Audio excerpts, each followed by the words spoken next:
you have been such an inspiration for practitioners like myself. You know, obviously I'm a member of IFM as well. So now we want to talk about, you know, this concept of immuno-rejuvenation, you know, that centers on our body's natural ability to renew and boost the immune system. And it's so timely because it feels like as the seasons change, you know, people have a tendency to have their immune systems challenged. And obviously in this time right now, in COVID, post-COVID, whatever we want to call it, it's something that we really have to keep top of mind. And I'm so glad that we're having this conversation, because it's not like, okay, that's past, we don't think about it anymore.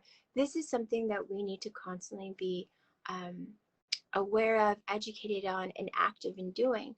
So could you kind of dive into that a little bit? At the time, in the early 80s, I was at Palo Alto with Linus Pauling at his institute, dealing with the immune challenge of HIV/AIDS. And what happened during that period of time was there was an explosion of research in the immune system. And we didn't know a whole lot, really, about the things that we were being confronted with in the immune system in HIV/AIDS. So there was a lot of growth and understanding about T helper cells and suppressor cells and natural killer cells, and all those things emerged out of that kind of revolution in immune research.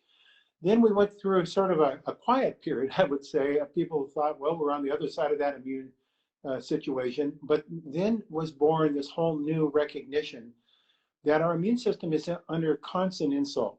And our immune system, as a consequence of the things we're exposed to, those things can be chemicals, those things can be poor quality diets, lack of sleep, stress, traumatic experiences that we have in our lives. All of those imprint our immune system with memories. And those memories then can collect over time and create then an immune system that's on guard, on alarm. And when an immune system is in an alarm state, what it does is it produces a response, as it should, which is inflammation. So we have seen over time our immune systems in general become more inflammation oriented, more pro-inflammatory, because they have become imbalanced relative to the experiences that we've had in our environment and lifestyles. We certainly saw this when SARS-CoV-2 hit, because SARS-CoV-2 exposed to all of us that our immune systems were not as good as we had hoped them to be. Some people, you know, the exposure to SARS was life-threatening and was a mortal event. Other people were very fortunate. They had very mild infections, and other people were able to avoid infections. But there was this variability of degrees of concern to viral infections that was in part related to the uncertainty of our immune system, that our immune systems were not as capable as we thought they would be. And then it begged the question, why? What was wrong? And then we started saying, well, hold on just a minute. Maybe we're not as healthy as a population as we thought we would be, or we were. And that then took us back once again into the immunology laboratory, into immunologists studying what was going on at a very, very intensive level with our immune system. And what was discovered was something I think quite remarkable. Our immune system can pick up bad messages and it can become damaged. People call that aging of the immune system, or immunosenescence. And over the course of time, people's immune systems actually may be older than their age and birthdays. They may be 40 years of age, but their immune system may be functioning like a 70-year-old. And so that, or the opposite. The question is, how does the immune system adjust its functional capability beyond that of your birthdays? And it does so by this interrelationship between how bad the messages have been that your immune system has picked up and are harboring to produce cells that have names like zombie cells. Now that's pretty scary, right?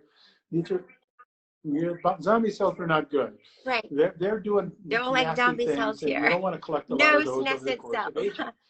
But on the other side, now here's the big discovery over the last few years. There is another process in the body that allows us to garbage collect and get rid of those bad memories and those damaged, scarred immune cells. And that is the process of immuno-rejuvenation.